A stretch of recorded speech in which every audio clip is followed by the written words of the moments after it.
because they seem to be active in almost everybody that we see. Chronic mold infection, chronic parasite infestation.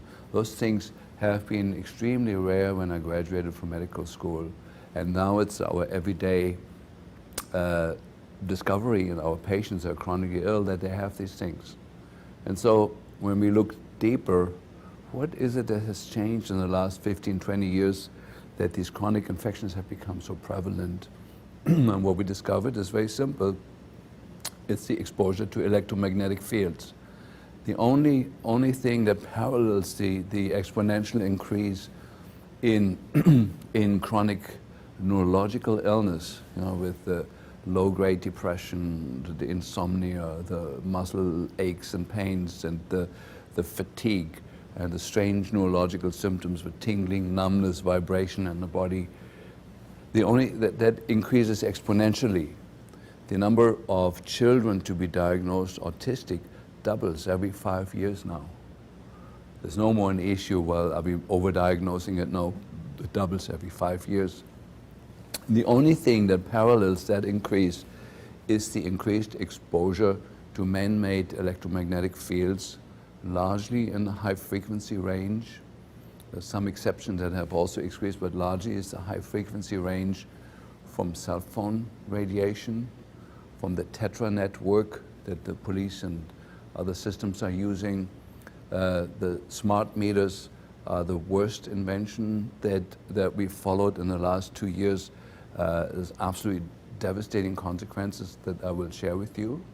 The only development that parallels the exponential increase that we observe in neurological disease is the exponential increase in exposure to man-made electromagnetic fields. So as a scientist, we don't have to look very far, but neurological disease, Parkinson's, MS, ALS, autism, learning disabilities in children, behavioral problem in children, that's all exploding exponentially.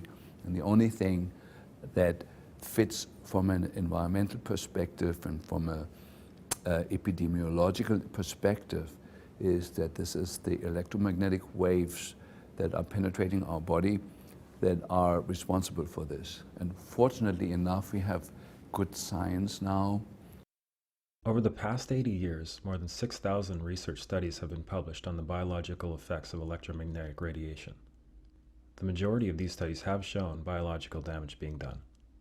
Of the many more recent advances in research, one notable study was published earlier this year by the University of Athens. The results over an 8-month period showed 143 proteins in the mammalian brain were altered after exposure to either a mobile phone or a DECT phone base, including proteins which have already been linked to Alzheimer's, glioblastoma, stress, and metabolism. Lead author Adamantia Fragipoulou states, "This study is anticipated to throw light in the understanding of health effects like headaches, dizziness, sleep disorders, memory disorders, brain tumors, all of them related to the function of the altered brain proteins." This permanently destroys and alters the manufacturing of these proteins, meaning it completely changes the human organism permanently. The DNA inside the cell is a booklet, an instruction booklet, how to make proteins. And we have about 120 to 200,000 different proteins that are in the cell or in the cell wall. The receptors, how the cell wall communicates with the outside environment is through proteins. And inside the cell, the manufacturing that each cell does of antibodies, of neuropeptides, of hormones, of cholesterol, of building blocks that the body needs to replace, used up body parts, that's all done by proteins. Even the physical structure of your body changes. We've seen a host of people that had normal body weight for 40 years or 50 years, and suddenly their weight exploded when the phone company put up the cell phone tower 200 yards from their house, not even that close, 300 yards from their house. We've seen cancer rates shoot up the moment the network of cell phone towers was established in the house. We had a co-worker with us who had a son who was very, very sensitive to electromagnetic fields, and she lived here in Seattle, and he couldn't go to school because the schools at the time already had wireless installed in the schools, and he couldn't tolerate it. So she moved to Portland and then couldn't tolerate it there at all. Then moved over to Ashland, which claims itself to be one of the greenest cities in the world. And then when she Googled the cell phone towers next to the home that she had rented, she found that within 200 yards, she had over 90 cell phone installations that were broadcasting into her home, and her son was virtually going nuts. And then she moved out in the country, decided on homeschooling, and the boy's been doing well ever since. So after observing like some very very clear-cut clinical situations where people were affected by the nearby cell phone tower, we became very meticulous in asking people about their homes and looking at the literature. I got certified in building biology, which is the sort of science in Germany that governs these issues, where we learn how to use different instruments to measure these phenomena in the house. And the first thing that we noticed is that the most important time in the day when we are vulnerable to the influence of incoming cell phone radiation is the nighttime, when the parasympathetic nervous system is active and the sympathetics are withdrawing. That's when the damage is done, most of the damage is done. And so we moved very quickly in telling all our patients a set of instructions. So our patients have to turn off all the fuses at night. That decreases a phenomenon called body voltage, and I think I don't have to go into that. It's probably explained in another part of the video. We have people have to get rid of their cordless phones, because the cordless phones broadcast a signal 24 hours a day into the rooms wherever the person can walk and have reception. That is a very devastating radiation that was also tested in this Greek study that I just mentioned.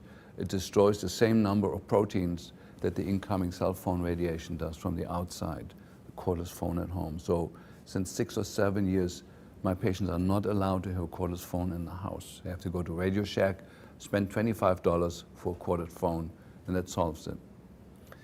Then the last step that we do, that every patient gets to measure with the instrument from Gigahertz Solutions that we use, measure the density of microwave radiation in the bed location. That's measured in microwatts per square meter. And if that number, for me, if the number is over 5, it's an unacceptable sleeping location. First of all, we look in the house. If you find a location, there's eddies, we call that. There's turbulences created in the house where often you find a location where the reading is low. If you don't, the person need to use protection in the house. And there's 2 ways of doing that. One is a wall paint that contains graphite fiber, carbon fiber, and conductive particles that creates a Faraday cage in the bedroom. It's a pitch black paint that's put over other paint, and over that you can paint normal paint, and then that paint itself has to be grounded with a wire into the earth.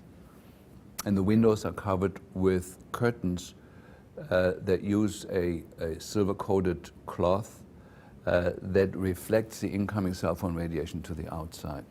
And with that, in general, it's possible, every place that we've looked at so far, to bring the radiation down to the level where it's acceptable. Now, I want to roll this forward to the clinical picture. Half my practice is the treatment of autistic children. And we realized very quickly when we did this that there's 2 kinds of autistic kids, the ones that recover and the ones that don't recover. And the ones that recover are the ones that follow exactly this set of instructions. It is hardly done with the vitamins and with the other things that we do, with the behavioral therapies. They have a minor effect on it. The moment we protect the sleeping location of the child, the autistic children are recovering. Now, I can say that with great levels of certainty now for 2 reasons. One, because I have a large group of people that follow my teaching in Europe, and the Europeans, when they hear that, they get the idea and run with it. In America, unfortunately, especially the husbands have become a huge obstacle to this. Most American men never had more than 1 year of physics in school, and simply do not have the understanding, but they have strong opinions without ever having understood physics. They have strong opinions about it, that this possibly cannot be true, because if it would be true and dangerous, the government would have done something. Well, you make your own opinion after watching this film. So what we did then is a study where we took 10 autistic children and went back to the sleeping location where the mother was when she was pregnant with that child, and compared it with the sleeping location of a mother that gave birth to healthy children. We had 10 mothers in that group, 10 mothers in this group, and in the group of the autistic children, we found that the measurements that we got for the microwave exposure in the sleeping location of where the mother was when she was pregnant with her child was elevated compared to the group of children that were normal. The same measurement we got by measuring body voltage. This is the exposure just to the ambient field, electric field in the home created by the electric wires in the wall. Found the same number, that the exposure, that the electric charge that is built up in the body was by the factor of 10 times more in the sleeping location where the mother was sleeping when she was pregnant with her child. And with that, the exposure to man-made electromagnetic fields has become the first factor that could be isolated ever in autism that could predict autism. I can go to the home of a pregnant mother now, take those measurements, and give her a reasonable assessment what her chances are to give birth to a child that will later be diagnosed as autistic. Now, as you can imagine, I was not able to publish the study. Nobody was interested. 10 children was too small a group to say something, even though the differences are so dramatic that even the 10 children led to a huge statistical difference. But I wasn't able to publish it because of the special interests that are now have found their way into the medical journals and the peer-reviewed journals. I think it's important to say that now the communications industry has become the largest lobbying industry in politics, larger than big pharma. In fact, by a factor of 3 times more powerful than the pharmaceutical industry, which used to be the most powerful arm, bending the decisions in Washington and in all Western governments for that purpose. So we weren't surprised when I wasn't able to publish these data, but it made us even more aware of the fact that we need what is called preconception healthcare. If somebody is planning on becoming pregnant, moms and dads need to know this information, that they have to protect the sleeping location of the mother from these fields that are absolutely tweaking the epigenome and the genes of the fetus that grows in there, predicting that this child will never reach its true genetic potential later in life because these early exposures. So one of the points I'm trying to make here is, if a fetus is exposed to microwave from cell phone radiation or from ambient man-made fields in the house, the fetus is affected by a factor of hundreds times stronger than a grown-up, fully grown-up brain, even though it's not harmless for the grown-up brain, but the damage is somewhat contained. So we have what I call nighttime technologies to protect people, which is the most important time. At nighttime, all the fuses have to be off. That means those fuses also switch off the breaker switch, also switches off the wireless internet, it switches off all telephone support systems, it switches off your alarm systems, which are equally bad, it switches off everything, every appliance inside the house. It probably does not switch off the smart meter. Now, we've had some smart meters that were on the same electric system that you could actually switch off with the fuses, and others you couldn't. That's at nighttime. You also need the protection from the incoming cell phone radiation.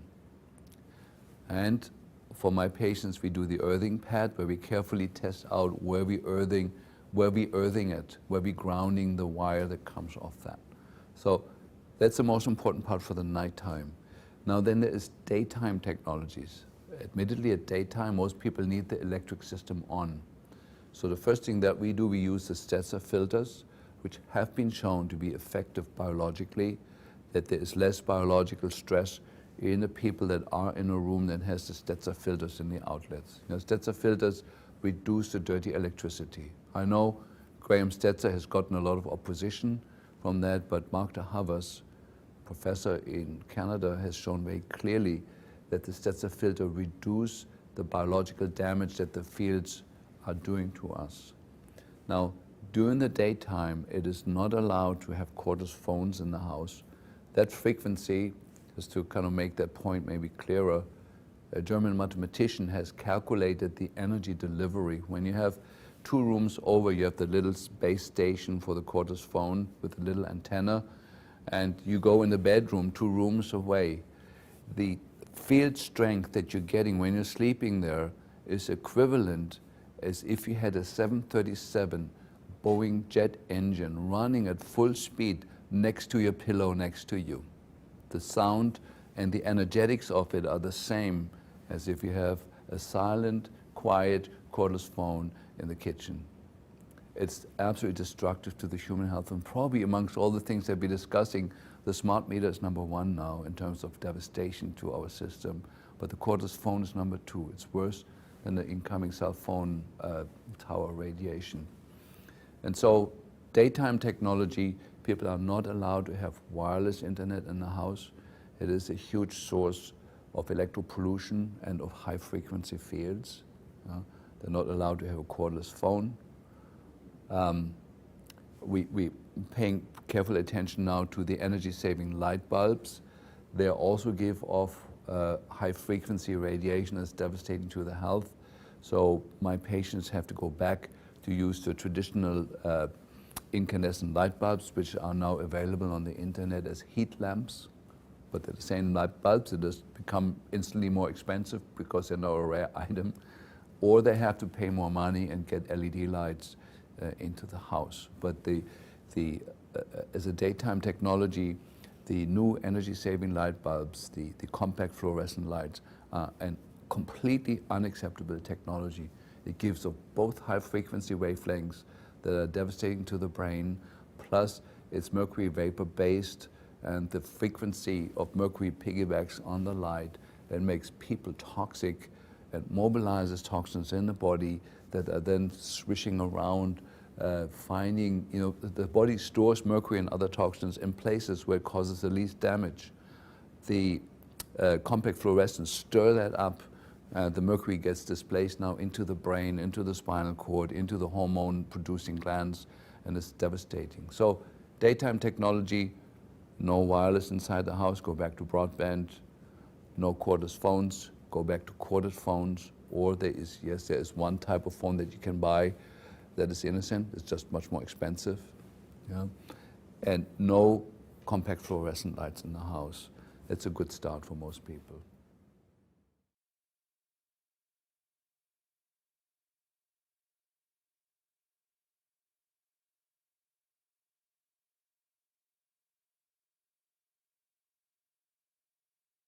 And then the smart meters came along.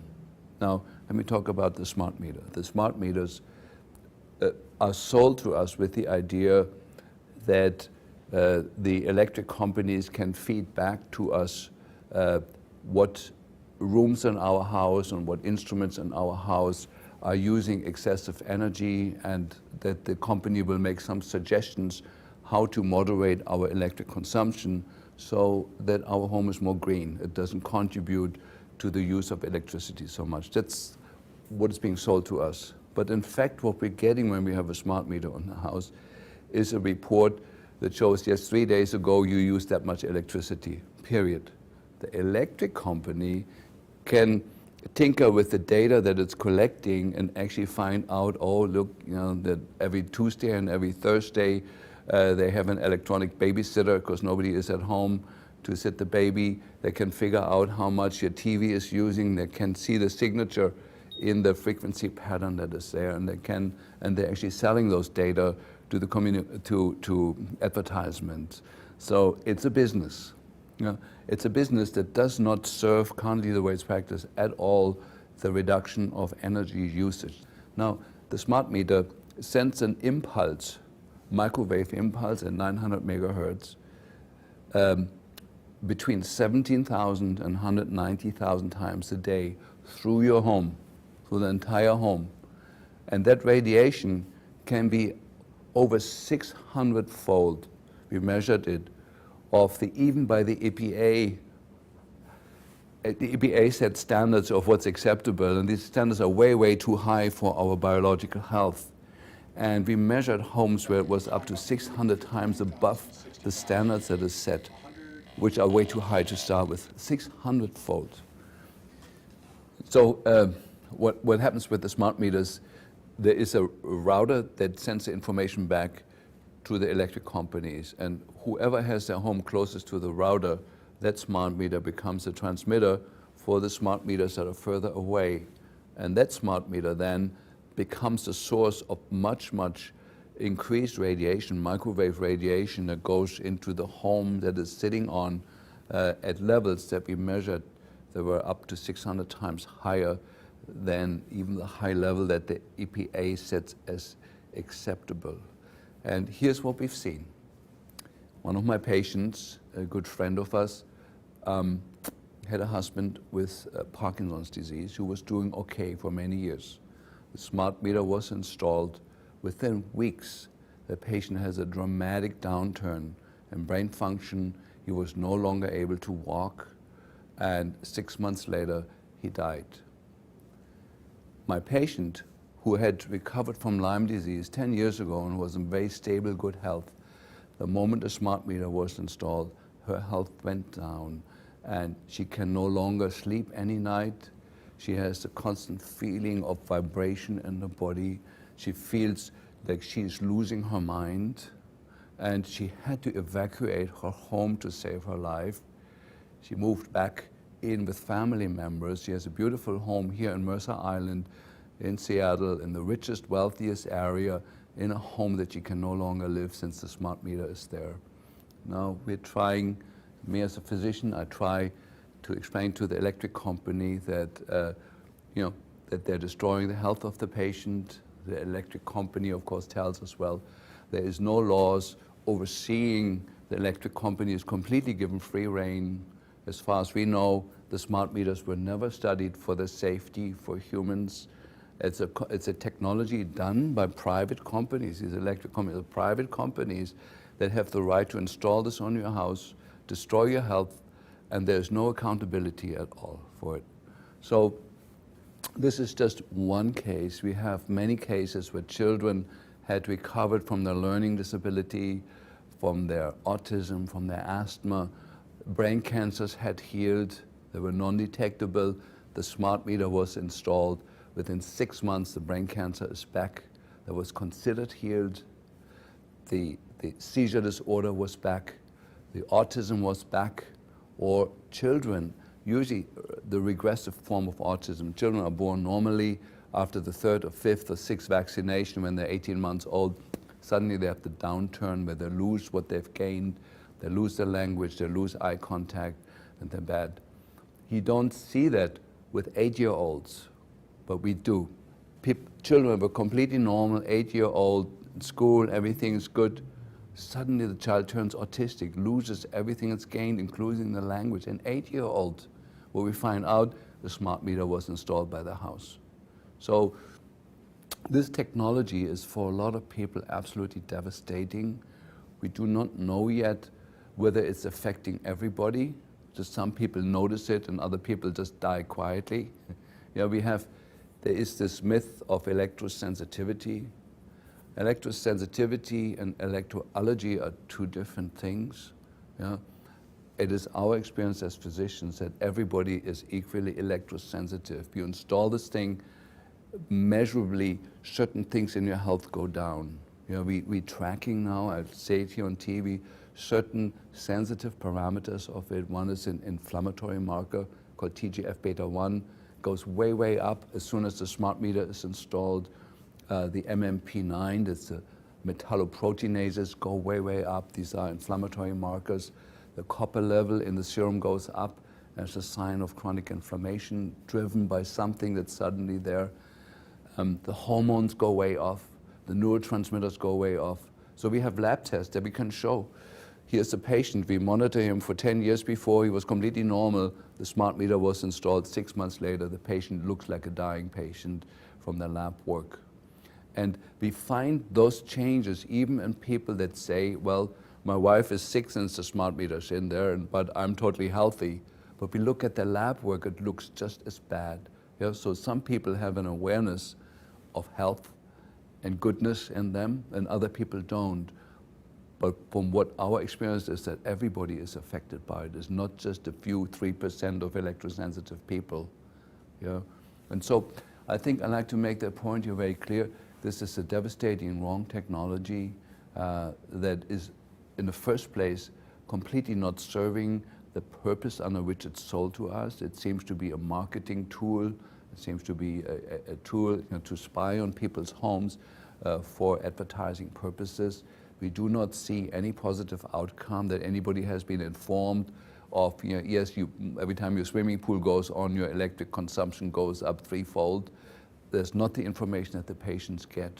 They just get the general, yes, on Friday you use that much electricity, that's all you can get, but it doesn't give you any of the details you need to actually be constructive to reduce your electric consumption. It's not serving that purpose, but it is destroying the health of a lot of people.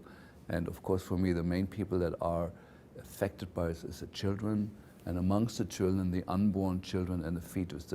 The womb concentrates electromagnetic radiation multiple fold above what is measured on the outside of the woman's body. It concentrates the information, the concentration of microwave per square meter of the measurement that we do is concentrated on the inside of the womb.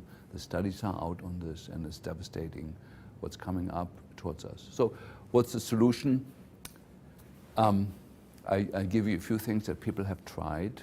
So one is the legal letter that is passed around on the internet that we've tried with the electric companies. There was one positive response where it was deinstalled, several failures. We tried to shield the smart meter towards the house, that we put lead lining against the house wall between the wall of the house and the smart meter to deflect it from the house.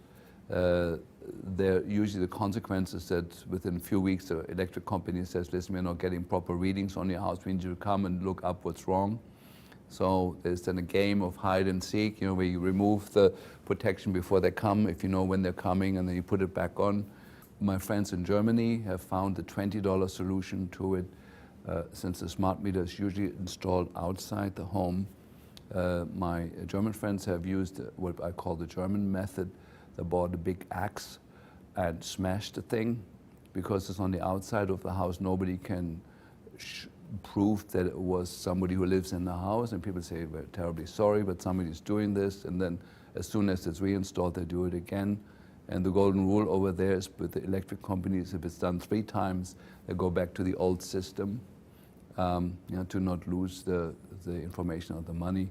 And so I don't know currently technically if there's a better solution out. We are trying as physicians to inform the electric companies, assuming that they themselves don't know this information, that since the smart meter is installed, our patients have high blood pressure peaks. Erratic high blood pressure is the most common symptom that we see, and irregularity of the heart rate, of the pulse. Those are the first warning signs before the nervous system goes completely off. And so we're writing letters to the electric company and try the peaceful warrior way first, which has worked in some cases and not in others. And so then there's these other stages that we have tried. And I like to say, maybe as a conclusion to what I'm saying, I would say about 80% of health problems that we see now are caused or contributed to by the exposure to man-made electromagnetic fields that that have never been studied for their safety. In fact, all the studies that were done, that were correctly done, show they're not safe. There is frequency bands in the electromagnetic spectrum that could be used in intelligent ways without harming us. There was a beautiful technology out called fiber optics, which was absolutely beautiful and clean and would have done everything that we need the communications industry to achieve in Western country. It was a beautiful, perfect technology that is now sort of being made redundant with a technology that's devastating to the human health, which I don't understand. You know, we had something good and we replace it with something far worse. We see the same phenomenon worldwide in the Western world, but also now in the Eastern world, you know, where cell phone towers are erected every day. We see the same health problems originating in people. We know cancer rates are going up.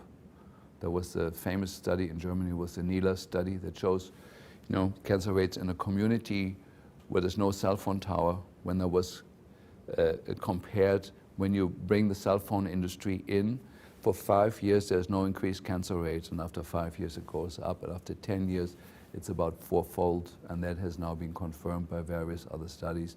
It's just, you know, and of course, this was a study done by friends of mine in a town in Germany called Nila, you know, where the judge ordered that the cell phone industry had to pay for the study. And so it showed the increased cancer rates starting after 5 years, shooting sharply up. And then, of course, the German government asked the cell phone industry what you want to do about that. And the cell phone industry in Europe said, well, we need to do more studies. And guess how long they did their studies for? For 4 years. They did 10 studies, paid for by the German government for 4 years, and showed no increase in cancer rates in 4 years. Well, we knew that before they did that there was no increase in cancer rates for 4 years. But we don't live just for 4 years. You know, some of us live even up to 40 or 50, maybe even 80. And so it's a sad story of our time. You know, my parents had the Second World War and Adolf Hitler to deal with. You know, we have this issue as the big issue of our time. You know, the toxicity issue that was from the 50s to the 90s, and many of us fought the battles on that. I was involved in the amalgam war. You know, it was called the Third Amalgam War, you know, trying to get mercury fillings out of the teeth of people. We were largely successful on those fronts, but sneaking up on us was the communications industry, using wavelengths and using methods that are unnecessary, unhealthy, dangerous, and are simply driven by greed. They're not driven by any intelligence. You know? And we can have, everybody can have their computer and they can have their cell phone, and there is safe ways of doing that, but it's not what we're doing currently. Yeah, so here's something people could do prophylactically. Those of you where the smart meter has not been installed. So typically the way that happens is while you're out at work, the electric company comes and puts a smart meter on the outside of your house.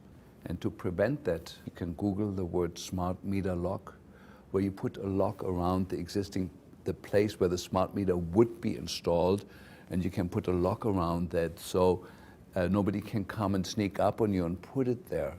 And at the same time, you send a registered letter to the utility company, say that you're requesting not to have that installed because there's somebody in the house who's highly electrosensitive, who has been shown to have severe, devastating health effects by being exposed to the 900 megahertz wavelength range.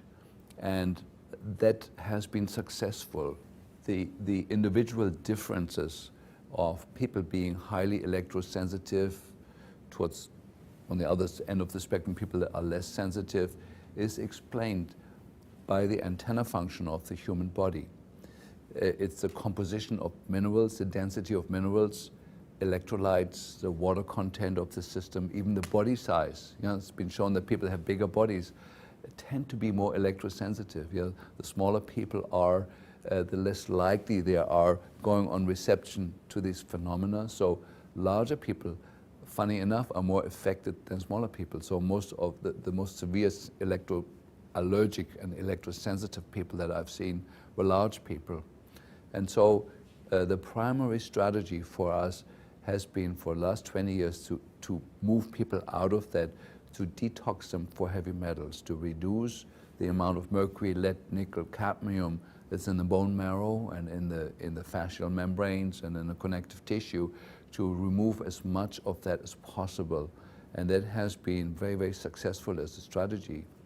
And then there's a part number two, the shielding of the electric wiring in the body is the myelin sheath around the nerves. And that is greatly, greatly diminished in chronic infections, especially in Lyme disease. You know, there is the surface of the Lyme spirochetes has the same surface markers as the myelin. And so when the immune system looks for the Lyme spirochetes, it also attacks your own myelin and nibbles away on it. And so the insulation wears thin in the chronic Lyme patients are the same as electrosensitive people. So if somebody watches this video and you're highly electrosensitive, please have yourself be checked out for Lyme disease. You know, most likely you are positive. The treatment is to first treat the chronic infection successfully, but then it's to rebuild the myelin is the second step that needs to be done by giving the people, you know, amino acid IVs, and there's a whole host of other strategies that goes beyond this video to rebuild the myelin, to rebuild the insulation that you naturally have. You know? So it's a three-step protocol: detox the metals, to reduce the antenna function, to increase the insulation, which is a two-step process by treating chronic infections, and then by repairing the myelin. You know? And that has been our strategy. Maybe as a last word, so like a technique or a set of procedures that we do involves also the use of fungal products. You know, the mushroom extracts have a unique property in protecting people from electrosensitivity. And why that is, we don't know exactly, but we do know that mushrooms thrive in electrically polluted environments, and that was the key for me to figure out, well, how about if we use extracts of those same mushrooms and give them to people? And it's found to be a very, very successful strategy. You know, maitake, shiitake, all the well-known healing mushrooms have a unique place in creating some increased ability to tolerate electromagnetic fields in people.